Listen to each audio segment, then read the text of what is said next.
Kuna kauli kaiongea Van Dijk imenifanya nijiulize kuna nini ambacho labda hatukijui kinaendelea. Jana baada ya Liverpool kufungwa, Van Dijk anasema kwamba nimesema mara kadhaa kwamba msimu huu utakuwa mgumu, si kwa sababu ya kile kinachotokea uwanjani tu, bali pia kwa yale yanayotokea nje ya uwanja. Mambo gani yanatokea nje ya uwanja? That's what I'm trying to think.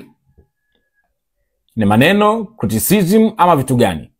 Kama ni maneno namuelewa, kwa sababu angalia jana alichokifanya Arne Slot. Mimi nilisema ilikuwa ni kosa kwangu mimi kumweka Florian nje. Sio kwamba Florian angekuwepo angefanya vizuri, no. Florian wamemsajili kwa hela nyingi sana, na walimsajili wakiamini kwamba atakuja kuwasaidia Liverpool. Of course mpaka sasa hivi hana assist wala goli lolote. Maneno yamekuwa mengi sana. Mfano mzuri, Jimmy Carragher anawaambia kwamba mpumzisheni Florian nje kwa sababu inaonekana hana msaada kwenye timu, mwekeni nje. And then kama kocha, najua wajibu wa kwanza ni kuwalinda wachezaji wako, regardless wanaperform vizuri au wanaperform vibaya. Naomba nieleweke, sisemi kwamba kama Florian angekuwepo kwenye game ya jana basi wasingefungwa, hapana.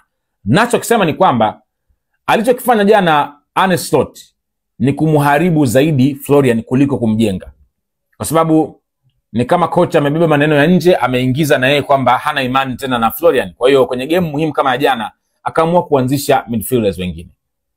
Lakini je, mbali na kwamba Florian alikuja kuingia baadaye, maisha ya Florian baada ya hapa yatakuwaje? Manake sasa hivi anaangalia anapata pressure nje ya uwanja, na jana alichokifanya Arne Slot ni kama kumuongezea pressure nyingine kwamba kocha naye pia ana wasiwasi naye, kwa sababu mchezaji akisajiliwa kwa hela nyingi anajiona ni mchezaji muhimu, kwamba timu inamuamini, kwa hiyo anawajibika kutoa hiyo huduma uwanjani. Na nilisema kwamba unajua kinachomtesa Florian Wirtz ni price tag, gharama ambayo Liverpool wamemnunulia, na akiona kwamba mpaka sasa hivi hana assist, hana goli lolote, inamuumiza. Sasa kucheza under pressure sio kitu chepesi, na the only way ya kuondoa pressure sio kumweka nje, ni kumwacha kuziba masikio, kuacha kelele za nje mpaka atakaa kwenye mfumo, atakaa tu vizuri, kwa sababu naamini kuna wachezaji wanachukua muda pia kuadapt.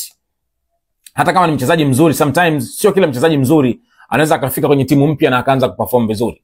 Anahitaji muda pia kuadapt, muda pia kuelewa, na akija kuwaka basi moto unakuwa unakwenda vizuri.